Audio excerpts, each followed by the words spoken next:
Good morning from Hawthorne, California. It's March 30th at just about 7 a.m. Pacific time.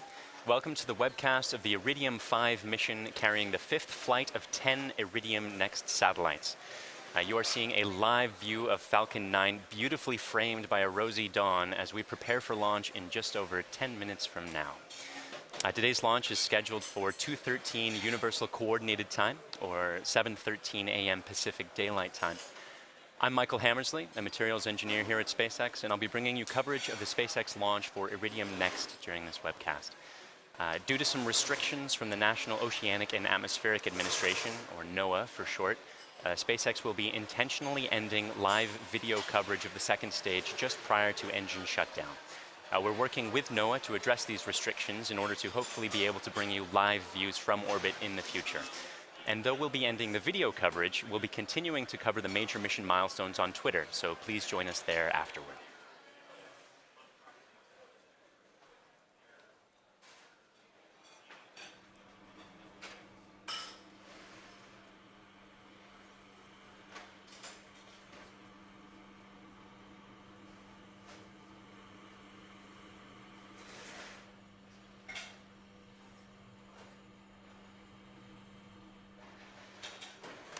Today's launch is from Space Launch Complex 4 at Vandenberg Air Force Base. And you can see the two-stage Falcon 9 vehicle standing about 70 meters tall, which is taller than a 20-story building, there on the pad just after sunrise.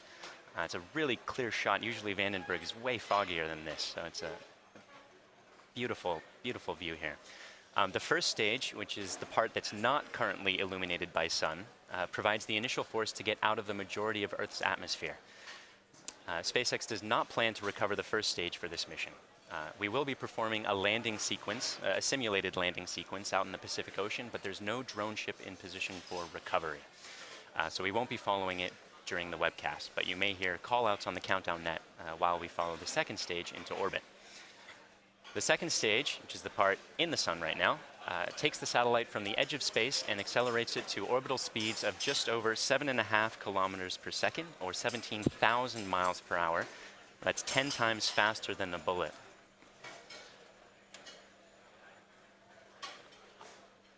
On the very top of the vehicle, in the 17-foot diameter payload fairing, are the 10 Iridium satellites.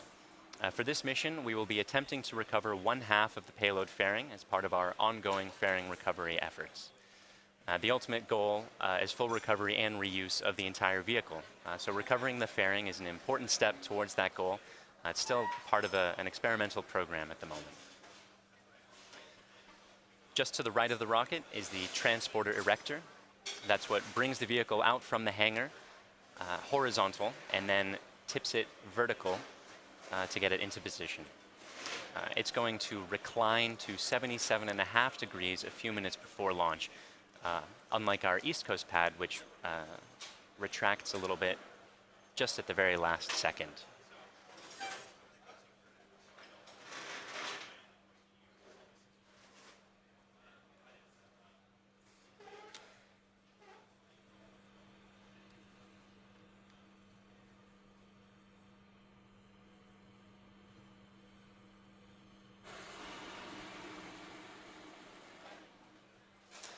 Quick status report.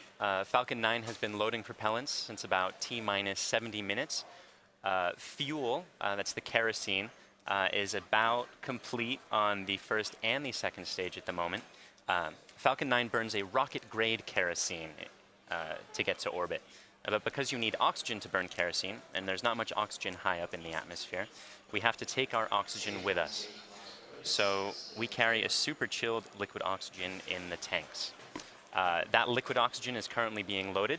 The first stage is about 90% filled, and the second stage is about 60% filled right now. We'll be continuing to load those until just the last couple minutes before launch in order to keep that as cold as possible, in order to make it as dense as possible to fit as much on the vehicle as possible.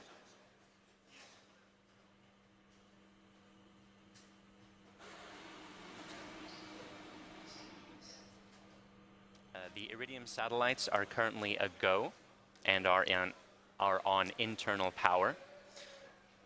The Western Range is also a go, the western range operating out of Vandenberg, but providing similar support as the eastern range during our Florida launches. And the weather, as you can see, is currently looking spectacular.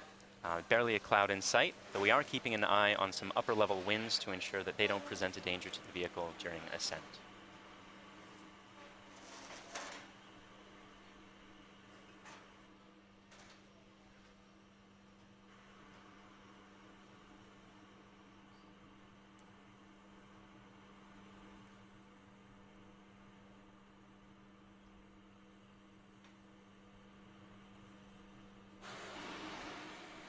SpaceX is launching 10 Iridium Next satellites to low Earth orbit today.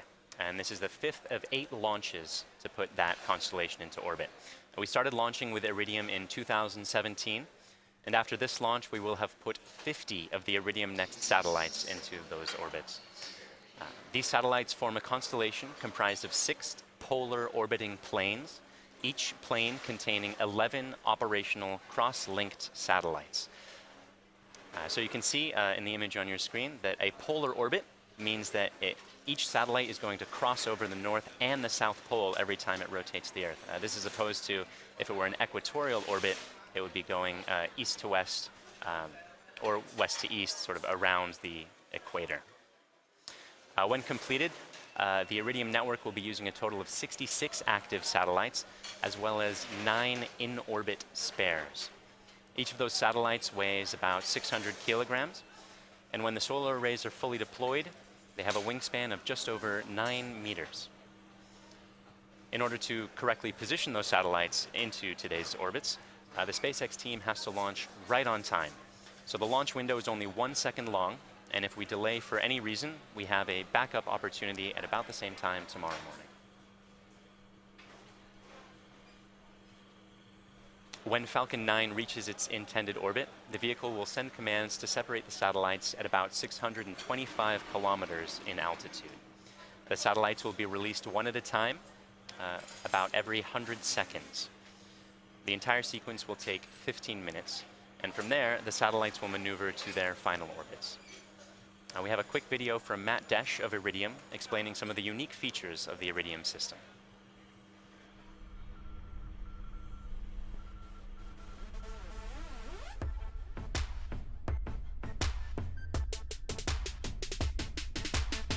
Did you know? Right now, there are 3.8 billion people connected to the internet, which is nothing compared to the nearly 20 billion things connected to the internet. Not those things, these things. Small things, medium things, large things, and by 2025, that number may grow to 75 billion things. Stack those things, and you could reach the moon 3 times. But did you know reliable internet to connect your things is not available on 80% of the planet? So on most of the planet, these things are out of reach. Did you know? Iridium low Earth orbit satellites provide reliable internet connectivity to the entire globe, bringing everything within reach, no matter where it is on the planet. Iridium is the satellite way to connect things to each other. Through a small little data modem embedded in all kinds of vehicles and devices and machines, we can make an internet connection to say where something is and how it's operating, and in fact send commands to turn it on or off or control it. Did you know nearly 1 million subscribers are already using the Iridium network to track, control, and monitor farming equipment, fish tracking buoys, remote construction, wind farms, pipelines, global fleets, scientific research, worker safety, and millions of other things? We're going to bring new technologies, faster speeds, easier to integrate technologies so you can put them into new services and applications much more easily than ever before. These new satellites, with all their capacity, power, and speed, are going to be able to turbocharge everything we do and bring so much more.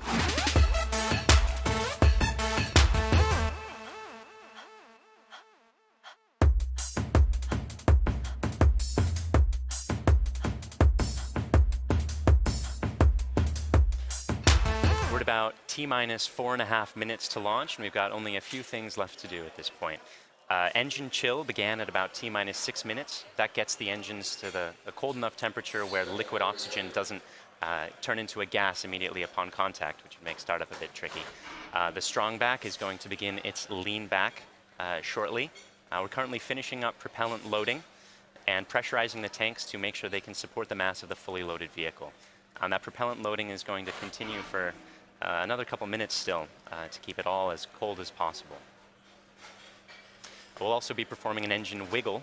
That's testing the thrust vector control system that steers the engine during its ascent. You may also see a vent of gaseous oxygen from the strong back inside of about T-minus 90 seconds. And you can see the strong back is beginning its retraction at the moment, leaning back slowly there. It's going to continue until it gets to about 77.5 degrees. At T-minus 1 minute, the vehicle will transition to internal power, and from there it will completely control the remainder of the countdown. The satellites are all still go, the range is also go, and the weather is looking great. If you hear the hold call, backup launch window is tomorrow at 7:14 a.m. Pacific Daylight Time. Otherwise, the SpaceX team is excited for launch, so let's listen in to the last couple minutes of terminal count.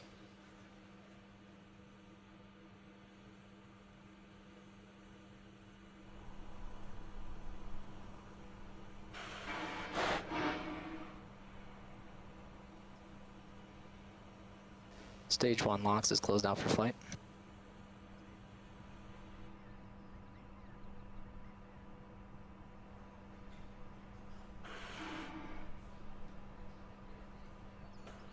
Strong back retract is complete. The strong back is locked out for flight.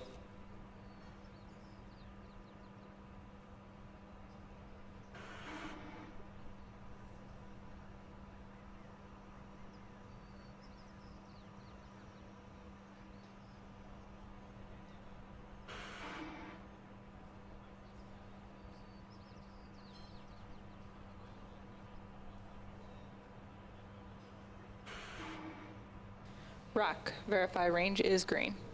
Rock, range is green.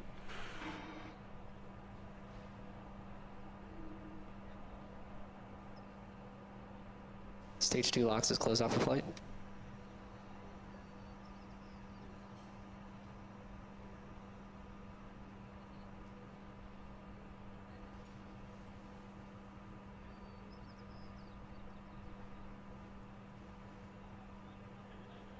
Vehicles in self-line.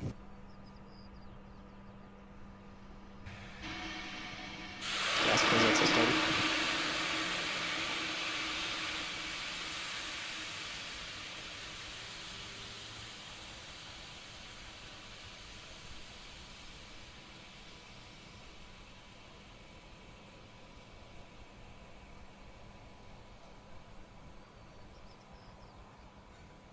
AFTS is ready for launch. Falcon 9 in startup. Ground side gas closeout's complete. Stage 1 tanks pressing for flight. This is the LD on countdown 1. We are go for launch.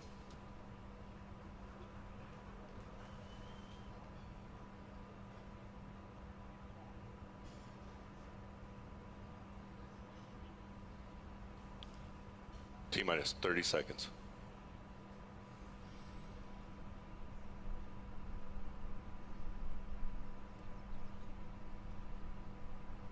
20. Propellant tanks press for flight. 15. 10, 9, 8, 7, 6, 5, 4, 3, 2, 1.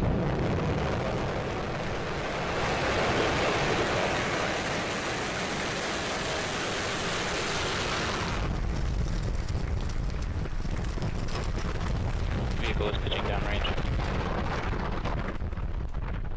Stage 1 propulsion is nominal.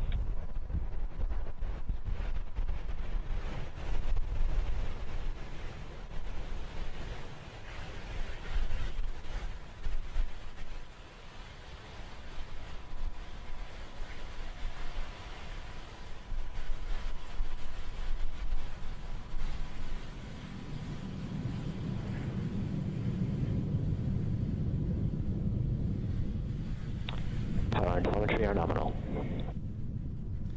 And we had successful liftoff of the Falcon 9, as you saw. It's pitching downrange at the moment to continue its ascent into orbit. Going supersonic right about now. And it'll be going through max Q shortly. Vehicle is supersonic. So we're decreasing the engine thrust to minimize the pressures of max Q, which is the point at which the rocket is pushing hardest against the atmosphere. Vehicle is experiencing maximum dynamic pressure.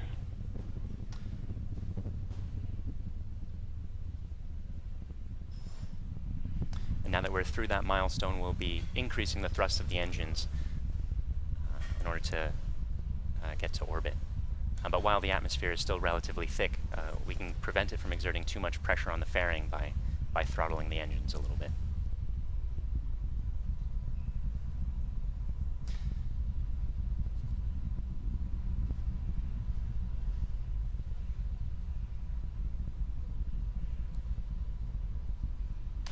We're also chilling the Merlin vacuum engine. Vac engine chill has begun. And that call out means that we're bringing the engines down to the correct temperatures in order to prevent the liquid oxygen from turning into a gas in the second stage as well. Coming up shortly, we have a few events in quick succession. The first stage main engines will cut off, the two stages will separate, and the second stage will begin its first burn.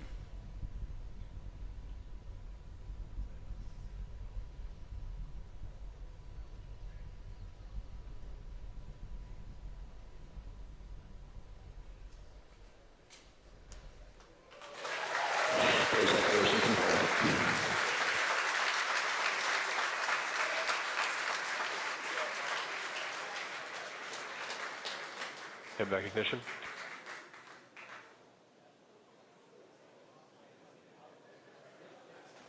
And there you saw it. The first stage main engines cut off, the two stages separated, and the second stage began its burn. You can actually see the first stage falling away behind the second stage for some of these shots. That's gorgeous.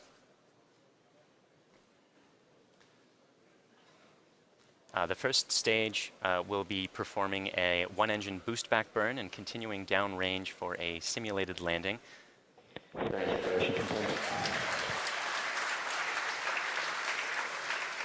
And you just saw the Second stage trajectory nominal. just saw the two halves of the fairing fall away. Good from deploy. We will be attempting a recovery of one of the halves of the fairing today on our fairing recovery ship, Mr. Stephen, as part of an experimental program to reuse those parts of the vehicle.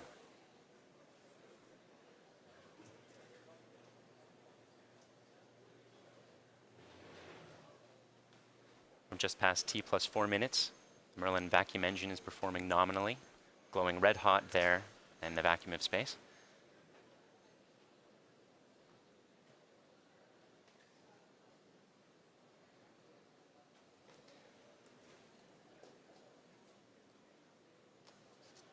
A quick reminder, we will be intentionally ending live coverage or live video coverage of today's mission due to restrictions placed on us by the National Oceanic and Atmospheric Administration. So don't be surprised when that occurs at about T plus 9 minutes.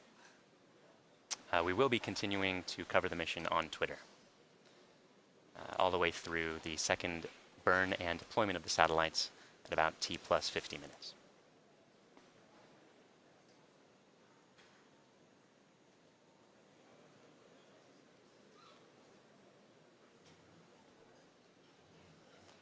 Right, T plus 5 minutes. Second stage still performing nominally, and the trajectory is currently looking good.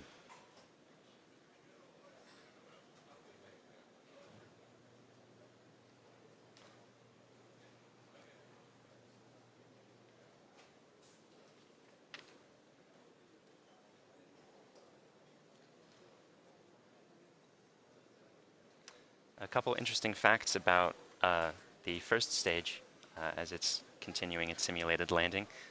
This one first flew for the Iridium-5 mission, And the Iridium-2 and Iridium-4 missions also use the same rocket, which means that today, this is our 5th launch for the Iridium constellation using only 3 rockets.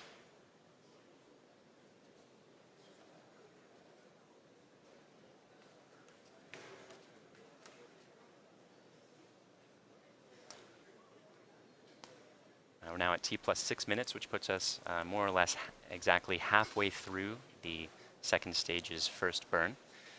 The first burn is to bring the second stage into a parking orbit. That's going to be an egg-shaped orbit where the maximum altitude at the top of the egg is about 625 kilometers. But at the bottom of the egg, the orbit is only 180 kilometers in altitude. The second burn that we'll be performing is going to circularize that orbit so that it's 625 kilometers in altitude the whole way round.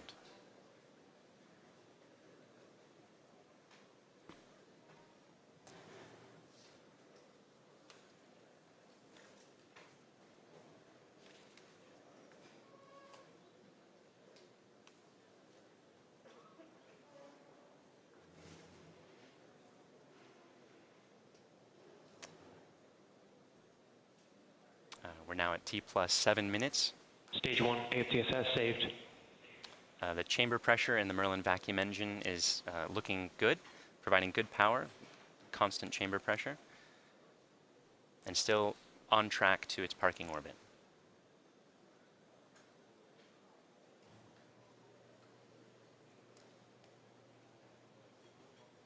Between the end of the first burn and the start of the second burn, there's going to be about a 42-minute coast phase in order to position the second stage to prep for circularizing that orbit. We will be continuing that coverage on Twitter. LOS, stage 1, Vandenberg expected.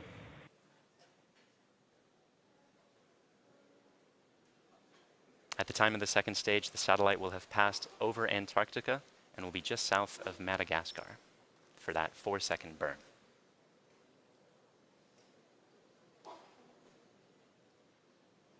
Now just past T+8 minutes. Second stage still performing nominally.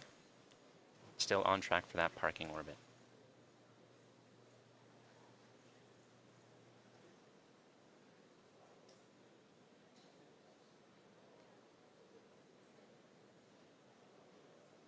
Today is also the 1-year anniversary of the first time we flew a flight-proven Stage 2, terminal guidance.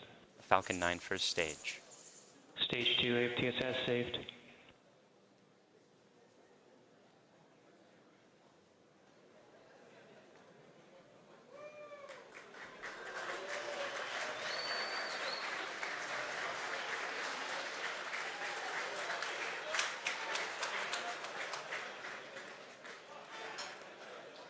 We're at about a few seconds now from the second stage completing its first burn. And we'll make sure that the burn is good. Western range assets expected. We have SECO. We just got confirmation that the second engine cutoff event occurred. We'll make sure that we are in the correct orbit.